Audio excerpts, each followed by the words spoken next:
Thank you so much, Mr. Mola.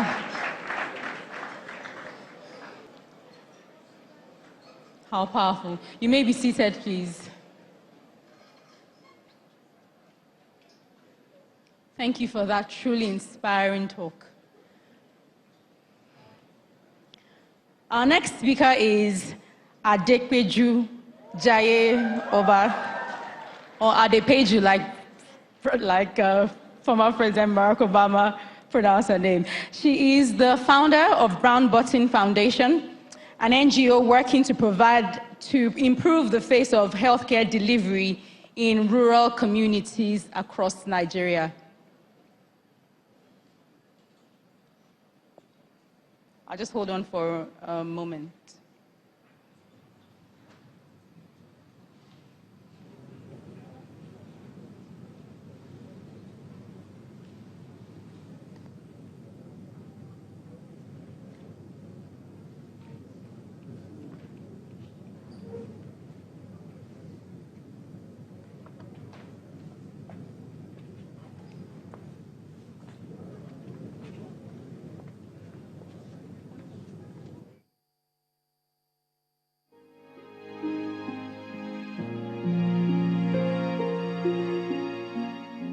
It's a different thing when you hear 1 in 13 women die at childbirth or stand the risk of dying at childbirth in Nigeria. Those are just numbers to you. When you know one person who was the 1 in 13, it becomes real and drives home the fact that those numbers are not just numbers. After the death of a close friend at childbirth, as well as the death of a friend's sister who had died in one of the top hospitals in Nigeria, I didn't want a repeat of that. Because the death of these two people puts a face behind every statistics of maternal and child death I had seen.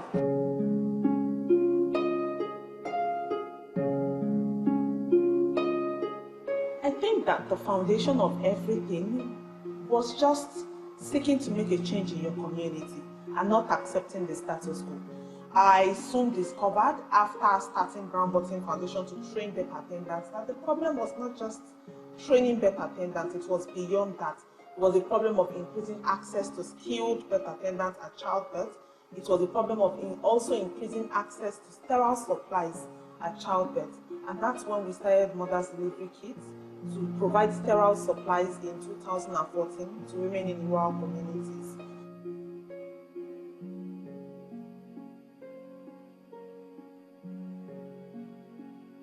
2011 was actually the first time I got leave off work, then off the law firm I was working. I had been working there since 2009 but never went on leave. And that's when I went off during my leave period into communities, and I found women giving birth on bare floors. I found midwives using their mouth to suck out mucus from nostrils of newborn to prevent asphyxia. And then we found birth attendants improvising and tying plastic sheets on their hand in place of gloves, using rusty blade and broken glass to severe umbilical cord of babies, exposing them to neonatal tetanus. We worked in a local government where there is no midwife at all. We saw a lot of things in this community. By the time I got back, I just knew that I had to do something.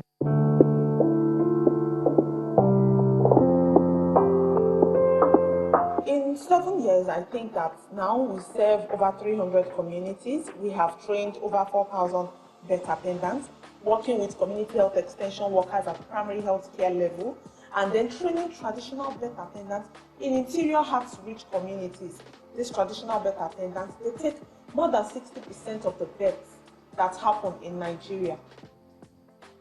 In training the birth attendants, we also try to track impact. We want to know how many deliveries they have had. We want to know what has changed between the period that we gave them the training and before those periods. We compare all this together, how many deaths, how many referrals, what exactly has improved in their lives and the services they provide.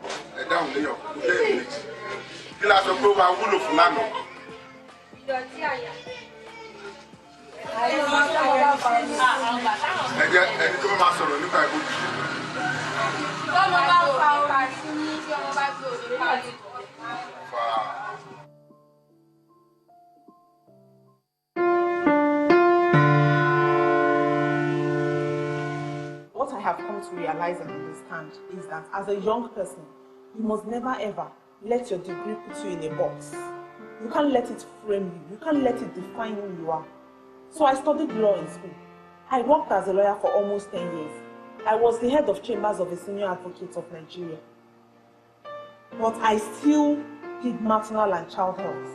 And people probably even know me more for maternal and child health than law or anything law related. I believe in every one of you who are doing just extraordinary things.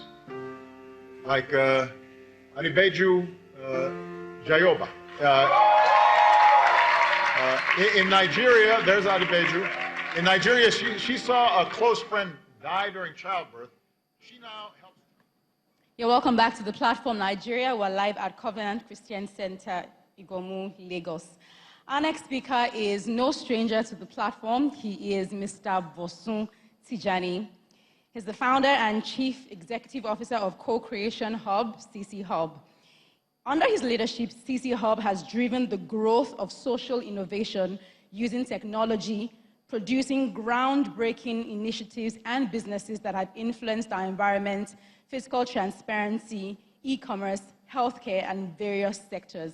Please join us as we give a warm platform welcome to Bosun Tijani.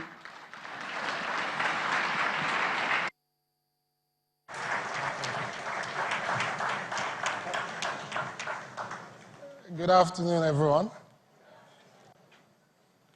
I feel like I'm stepping on a very great stage, and I'm not sure how I'm going to end up walking the stage, but I'll try my best. To start, I'd love to show huge appreciation to Pastor Boju and everyone at Covenant Christian Center for this. And I mean this not because I'm standing in front of you. I mean this because I think this is one of the most innovative social consciousness platform that we've seen in Nigeria probably in the last 10 years.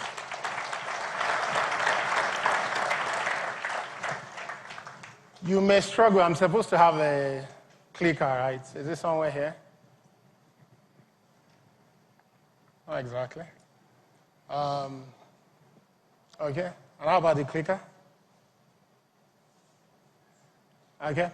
You may struggle to appreciate why I think this is one of the most innovative social consciousness platform in Nigeria, or probably created in Nigeria in the last 10 years. And what I would like to do first is to show you why, if I get to see the clicker. But if I don't see the clicker, I'll say, let's move to the next slide. And I'll implore that you guys come with me. I know a lot of people have discussed some of these points that I'm going to be sharing over probably the next 5 or 6 slides. And as you can see, we've talked a lot about education. Thank you.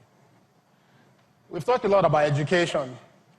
Some of us don't like seeing these statistics. We question their credibility most of the time because it's from the World Bank. We claim it's not our own statistics. It doesn't represent us. But in a way, they give a glimpse of the reality of our society, which most of us can relate with. Nigeria is said to be the country with the highest number of out-of-school children in the world, about 30 million of them. 30 million. That's significant.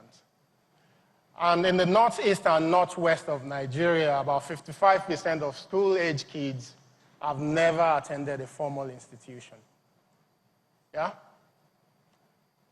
And it is said that about 58% of them will not graduate, and 42% of them will actually drop out. Not that they don't want to graduate, but for reasons beyond their control, they will drop out. Also, still within education, we've been told that 20% of Nigerian children only 20% of Nigerian children can read after completion of their primary school. Yeah, that's significant. And Nigeria is rated to be 152nd country when it comes to educational achievement in the world. If we move on to healthcare, which is meant to be significant for any nation, Nigeria has the highest maternal mortality rate in the world. So out of about 100,000 beds, about 814 of them will most likely die. And pneumonia kills about 20 Nigerian children, roughly under the age of 5. Yeah? Every hour. Every hour. I want us to contextualize this and understand it. And 43% of these kids will probably experience stunting. Yeah? Under the age of 5.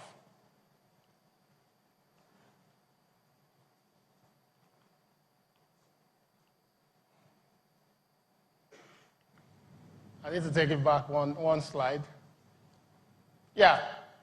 So I've been talking about kids all the while. I think this is the one that is important even for adults, everyone in the room. It is said that 18 Nigeria die of tuberculosis every hour. Do we know this? Tuberculosis. And remember, this is the statistics we gather, knowing that we're a country that doesn't even do well enough with statistics. And about 1,000 Nigerians will die annually of disease epidemics. Yeah? The average life expectancy in Nigeria is 53.9, and that's below the average for the entire continent, which is about 60.7. Then compare that to the life